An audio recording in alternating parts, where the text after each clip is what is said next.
What's up, ladies and gentlemen? It's your man here, Rhode Island Red Rooster, and we are live, hopefully without nobody else interrupting this stuff again. So, I guess you guys and stuff are getting firsthand as to why I say text me first before you call, because I set certain times and stuff to do certain things and stuff, and even when I set these set-asides and stuff like that, people continuously call. They know I'm going live, and yet they still decide to call because for whatever reason, they can't set aside their issue and stuff for 45 minutes to an hour. So, there's another reason why I do my lives, prefer to do my lives on the weekend rather than weekdays, because people are constantly calling, even though I let them know that I'm going live and I need people to be on standby, for the next hour. I try to knock everything out before I go live so that I don't get lost in my chain of thought, because the information that I have to disseminate is very deep. And I don't want to leave any kind of holes in what I'm saying, because I don't want it to be up to for any interpretation. I want people to get a complete, total understanding about what I'm saying. So, I see I got some people in here. If you give me an audio check and stuff, hopefully we can get through this without nobody else calling.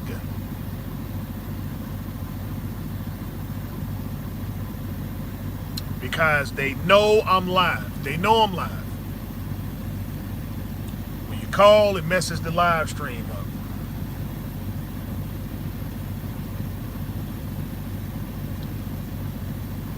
Okay, Cootie Bang, thank you. All right, so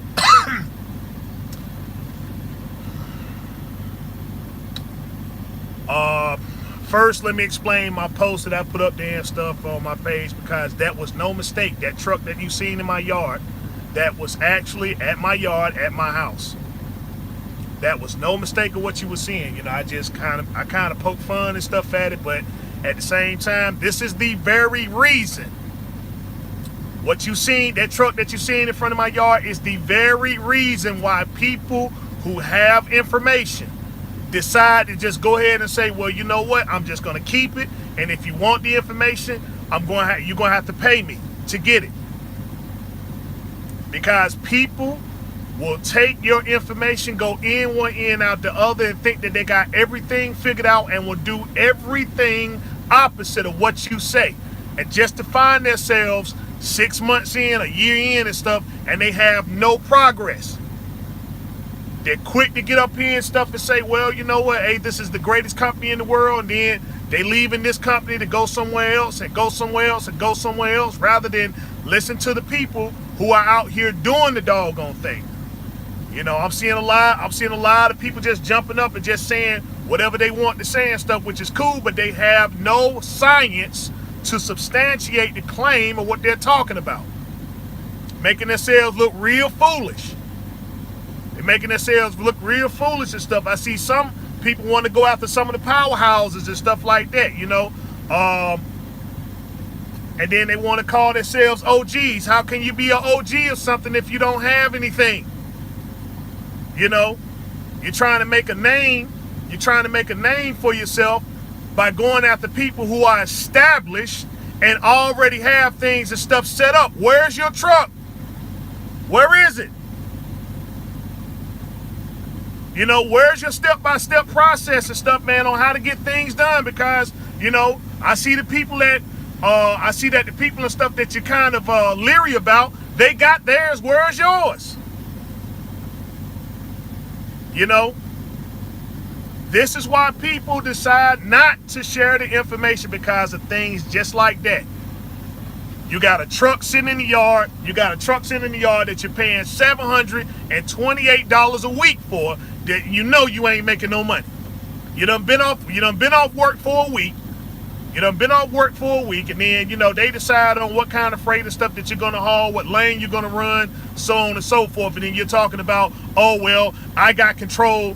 I got first pick and all this other nonsense and stuff there, when I'm breaking these things down constantly. These are people who live with me, that are very close, that have seen my struggles. Just like I said before, is that Winning is a normal posture. Winning is a normal posture. That's why people don't brag about their wins and stuff that much, unless the win is very significant. But the L's, we always talk about them L's and stuff. We can remember every single L that we take, and so I'm no different. I remember how it is to struggle with a wife that wasn't working, taking care of 3 kids in a lease program, paying $535 a week off 71%. Somebody else running my truck, going in the hole constantly every single week. The only way I'm getting stuff done is my advances every single week. But some people go through stuff, and the reason why they go through it is because that situation that they went through that you thought was dire wasn't bad enough.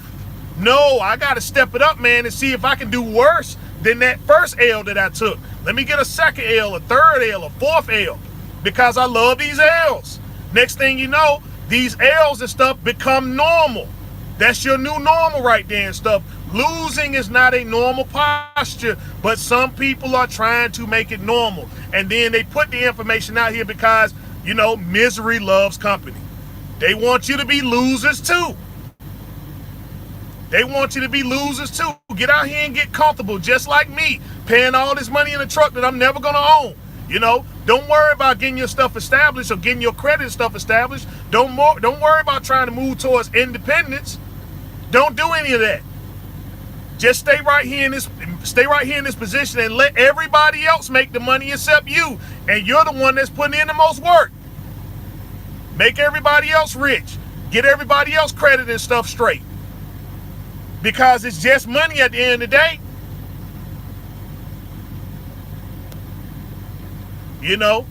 They seen these notifications and stuff, man. I've been getting through the mail and stuff, thinking that I'm making money and I'm not. National carrier sitting there in a thing talking about I made $132,000. The state sent me a thing saying that I owe them $20,000 out of that $132,000. After I sent it that amendment form and stuff to see what was really going on, I got two letters. One from the state saying WTF.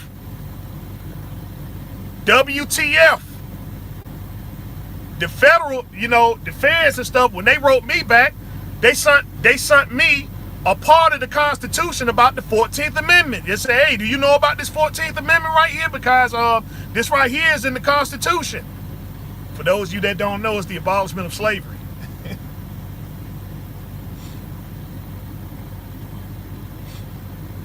They say slavery is over with, man. What the heck are you doing?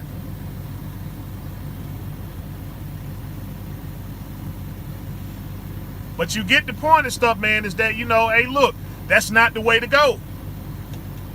I'm going through an L now. Didn't have the money prepared for repair like I thought.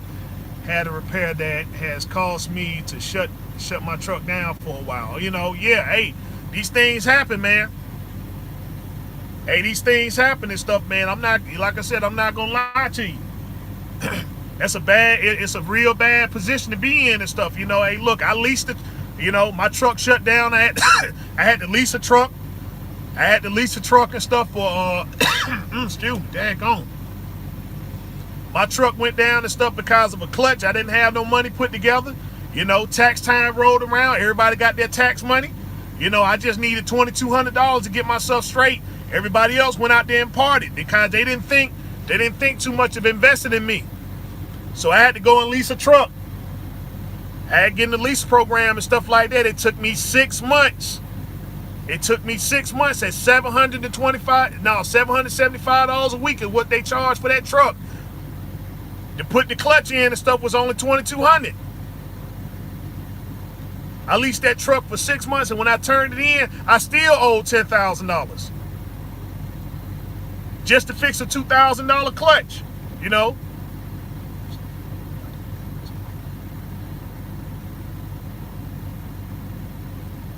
Yeah, I mean, hey, it's no joke, man. It's no joke and stuff. People say, well, why am I always running all the time and stuff? Because I got to always have money put up. I'm not going to sit there and get comfortable anymore. Because I tried getting in that comfortable posture and stuff. And when my stuff went down, everybody else was chilling. They ain't give me no money, no nothing. and I had to sit there and build myself right back up. It's a scary situation and stuff, but that, I mean, hey, it is what it is. You know, but people talking about, oh, well, this is okay. This is all right here. Getting this lease program, paying all this money. No, I'm trying to eliminate my overhead and stuff because that money that I'm paying these guys, I should be putting that into my own stuff. So if I need it, hey, people keep calling, so they ain't got the message or whatever and stuff. So I'm going to have to cut the feed off right here, guys. They just gonna keep calling. I mean, you know, they can't give me an hour. They got to talk to me right now about something. And if they, you know, so before I break into something important and everything, I'm just going to kill the feed. We're gonna try this again. Yeah, we're gonna try this again tomorrow. We're gonna try it tomorrow and stuff. You know, tomorrow the 31st. Can't do it tomorrow and stuff. We'll set something up this weekend, guys. Like I said, you know, everybody's just gonna keep calling. No, it ain't no need for that. It's no need because I try to, you know, I try to take care of all my business and what little time I think I got free, right? I try to take advantage of it and everything, but you know, people just keep they just keep calling for some reason. They got to, you know, they gotta call, they got to see what's going on. Even though I tell them, man, listen, I'm going live, can you give me an hour? So it messes the feed up. You know, the phone and stuff it's gonna keep throwing me out the live feed. So I mean,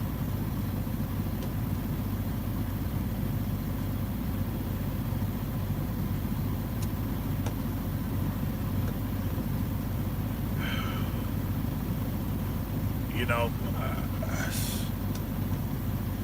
you know what? Let's just go in on it. Let's go in on it. See how far we can go. Let's just go. Let's just do it. See how far we can go, and maybe, yeah, we're gonna stick with it. We're gonna see how far we can go with it. Maybe I won't get no more interruptions, stuff like that. So I'm gonna have to move a little bit quick though. So you know. Anyway, Payless truck versus Ohio truck sales and stuff. What's the difference? All right. No, I ain't gonna say. Well, what's the difference? Why do you know who gives the better deal and stuff like that? And so you know, this wasn't something I wanted to touch on because I feel like if anybody wants to get like a Freightliner Classic, a 379P, a Kenworth W900, International 99i. You know, those trucks right there, those are large car trucks and stuff. And so, you know, if you're trying to get one of those trucks, then you pretty much got to understand them, how the business and stuff work, you know. So it's more of an advanced teaching, but what I'm telling people is that you got to have your finances and stuff in order, right? But you got to know how to look for certain things and stuff like that, so that you don't get taken advantage of, right? Because like I said, truck sales are truck sales, but you know, it's not something for somebody that doesn't have a lot of experience in the industry. If you don't know where your money and stuff is coming from or how consistent it's going to be, then I urge people, you know, not to get those type of trucks there. You know, a lot of people talk about the cash truck route, which is good, but you know, the thing with the cash truck is that if you don't have understanding about the industry, then getting a cash truck, it's really going to hinder you more than it's going to help you. Because, you know, people who get cash trucks, they know what they're going to do with the trucks. They say, well, all right, if this certain thing go out or this certain thing go out, then I know where to take the equipment and stuff to. You know, if I'm having engine trouble, turbo trouble, stuff like that, I know what things and stuff to tackle, who to take it to, so on and so forth. You know, a person that don't have an understanding about the industry, I say to eliminate that learning curve, right? Because you don't want to get bombarded with everything at one time. You want to learn things and stuff, you know, at a level to where, you know, as things come, you see it, you understand, you see it, you learn it, you understand it, you master it.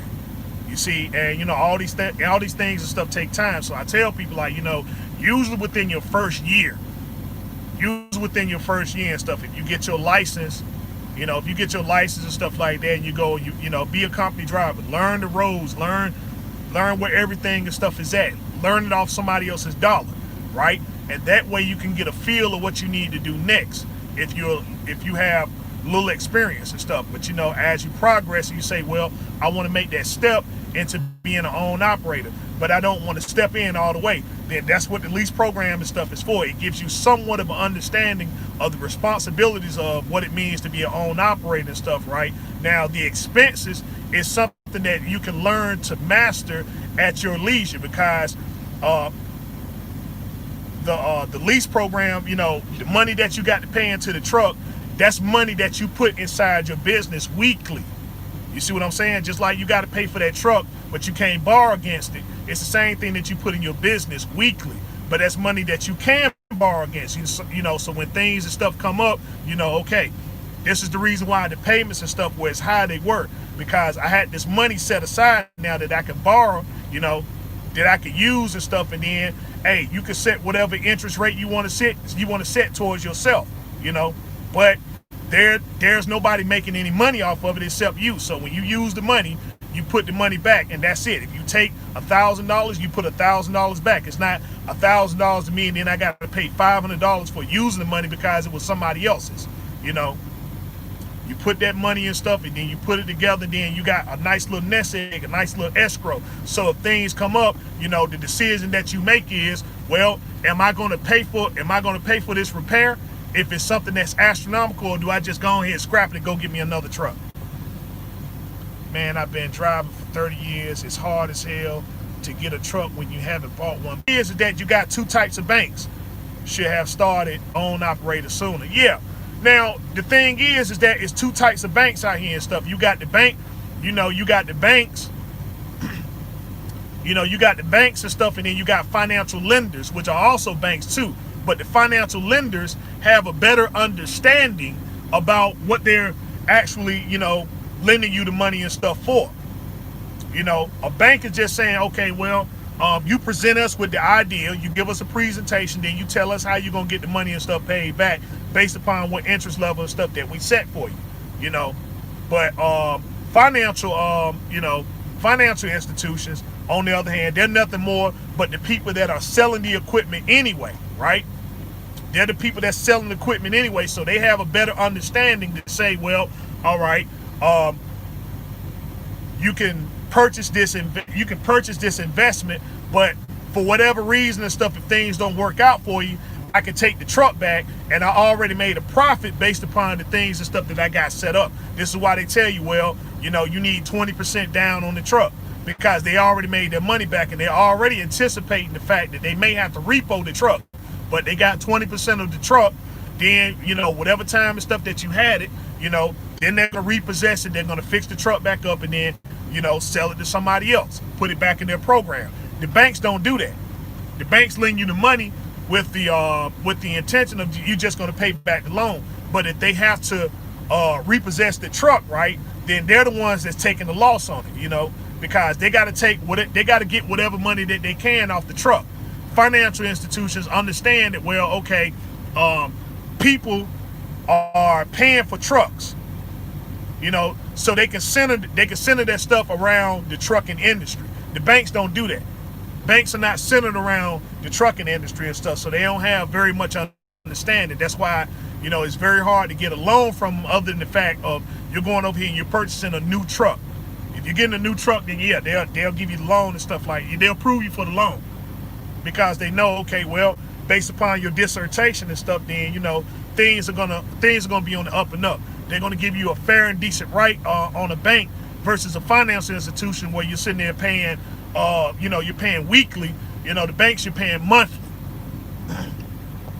Hold on, what you got? I found out that there are two different ways they run your credit. One way, my credit score is a 679, but the other way is a 616. I'm confused how they figure that. Okay, well, the thing is, okay, your credit score is where it need to be and stuff. It's just it's more about your presentation and what type of equipment that you're going to get, and what kind of financial institution are you going to. Because again, if you're going to a bank, to try to get a truck, then 9 out of 10, they're not going to approve you. But what they're going to refer you to is a financial institution that's centered around the trucking industry, because they know that they got these trucks out here and stuff. People going to pay on them. People going to default on them. They know what to do with the truck. You know, a lot of these financial institutions are centered around having shops, having shops and stuff. Some of them are even connected to some of the trucking industries and stuff like that. You know, like, well, hey, you need a job? We know somewhere where you can go and be a contractor. That sort of thing there and stuff, you know, to keep an eye on your business. That's why they tell you to pay weekly instead of monthly. Well, you know, we suggest that you go with this carrier and stuff here, because when you make your settlements, right, they can already get that money because they're inside that business. So the financial institution is running tandem with a lot of these carriers. And that's why they have all these lease programs and stuff like that, you know, or where you get the truck, you know, and it works out for everybody, you know, not so much for the driver, because again, you know, a lot of people are not economically sound. They don't do things that's economically sound because they have very little financial literacy. They don't understand the language of money and capital. So they make the mistake of getting out here and stuff and saying, well, look, as long as I got the truck, I'll make the money and stuff later.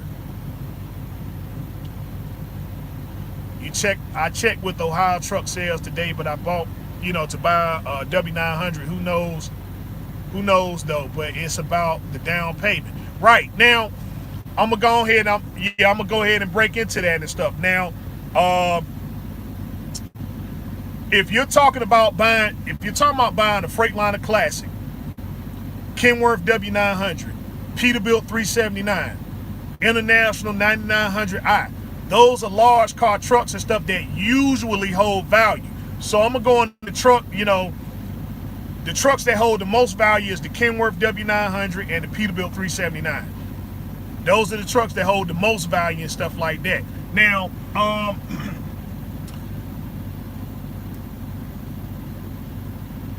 if you're talking about, you know, most people who want those trucks and stuff, the first thing they want is a truck and stuff that's real late in the year and stuff. They want something in the late 90s, you know, a 99, a 98, 97, or a 2000, and that's because they want to be ELD exempt. Like I said, hey, it's your business, your prerogative, if that's what you want to do.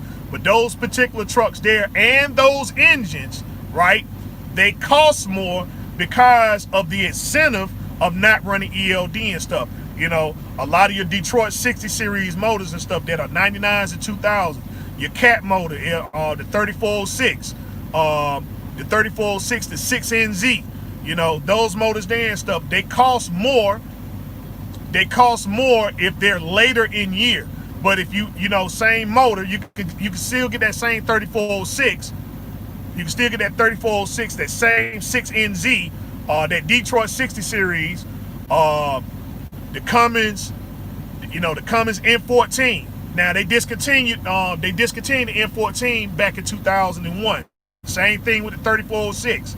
They discontinued them back in 2001, and then that's what gave rise and stuff. You know, they still made the 6NZ. They still they made the you know, they went with the C15. The C15 replaced the 3406. You know. But those motors and stuff like that and everything, anything under 2000, you're gonna be paying more money and stuff for, because they know that they're ELD exempt, right? But those are the trucks and stuff people try to shoot towards. So it doesn't matter what year or what model truck that you get, as long as it's under 2000, you're gonna be paying a little bit more for the truck.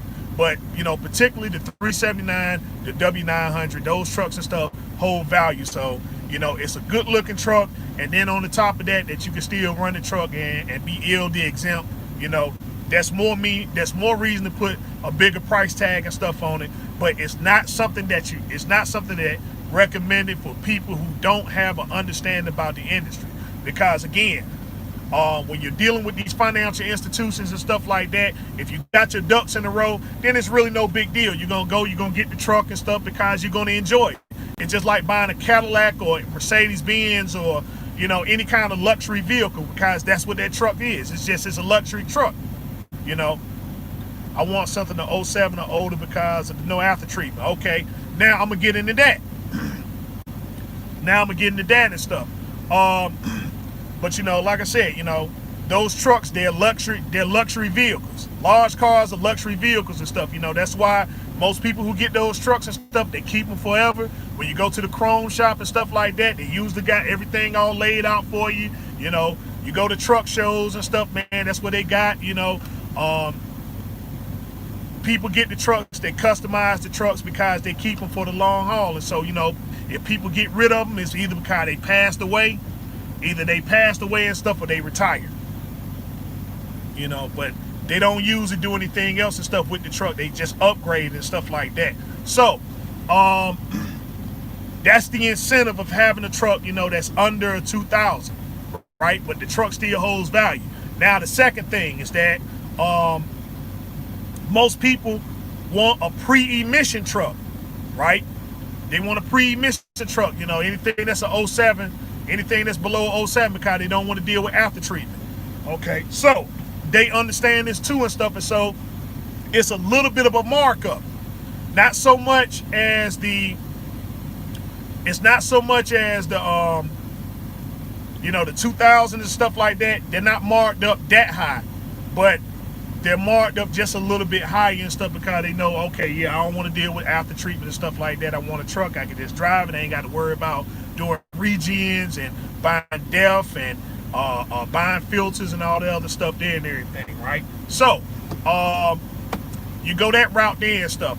That's why you can get a truck that's a 2008. You can get a truck that's a 2008 up to a 2012. You could probably get one of those trucks faster and cheaper than you can a truck that's a 07. You get a 07, same thing, doesn't matter what truck it is, Century class, you get a 07 Century class, you get a 08 Century class. That 07 Century class is going to be priced a little bit more than that 07. And that's because, that after treatment. The after treatment and stuff like that. I'm sitting there going online and stuff. I'm looking at, trucks and stuff. They got after treatments and stuff like that. Emissions and all the other stuff there. Those trucks are selling for little to nothing. At first, they selling the trucks and stuff for like $50,000, $60,000. Now you go up there, man, you can buy them for $12,000, $13,000. Probably some of them a little bit cheaper than that. But a pre-emission truck, you're gonna be spending a little bit more money because they know, well, you don't want nothing pre-emission. You don't want nothing post-emission. So they got a little bit of a markup and stuff there. Now, again, 379 piece W900. They are trucks that hold value. They hold value. That's the reason why, it's a little bit of a price tag and stuff no matter where you go. If you go to, the W9s don't hold as much value as a Peterbilt 379 and stuff like that, but you're gonna look to pay anywhere on the low end of a Kenworth W900. You can look to pay anywhere on the low end about $19,000 to $20,000 on the low end, and then the high end and stuff, it doesn't matter.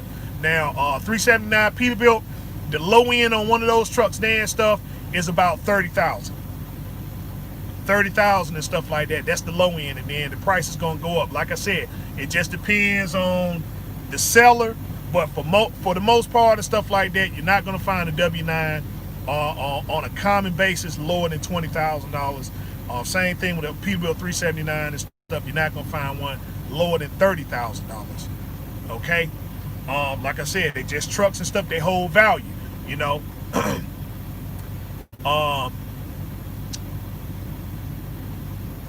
Now, with dealing with guys and stuff like Payless in Ohio, I'm gonna deal with Payless first, okay? Since I got them up, and so I want people and stuff to pay attention because you can learn a little something like that and stuff, in the future. You see these trucks here, let's go ahead and pull that video up right there and stuff. Oh man, truck all chromed out and all pretty. That truck right there almost finished. They need to throw the stacks and stuff on it. You can see the sleeper's extended. Those wheels and stuff are polished. Then that right there and stuff, 379 Peterbilt, what can you say? It's a beautiful truck. They're just a beautiful truck and stuff like that. So you see that and you like, man, shoot, hey, it is what it is. Let me go and get that and stuff. You ain't worried about switching out trucks and stuff no more, you know. But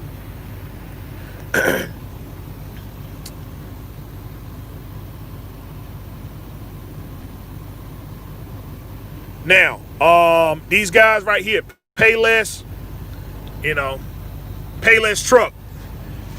A little back history about these guys and stuff. The research and stuff is that they came from this company called American Truck Showroom, which is in the same area. In fact, they right up the street from them. These guys and stuff were in business with them. American Truck Showroom and stuff. This is where they had all those bad reviews and stuff like that. You know, guys was going over there, buying that equipment, having some of the most, all right, Mr. Turner, what's going on? You know, they having some bad run-ins and stuff like that. They get the truck and then they try to make money with the truck and stuff like that. You know, this is a place right here where they pretty much take advantage of something that looks good and stuff in hopes of you saying that, well, yeah, I'll go and get the truck, do what I need to do. But you don't have very little understanding about the industry and stuff like that. So when certain things happen, when certain things happen, you don't know what to do.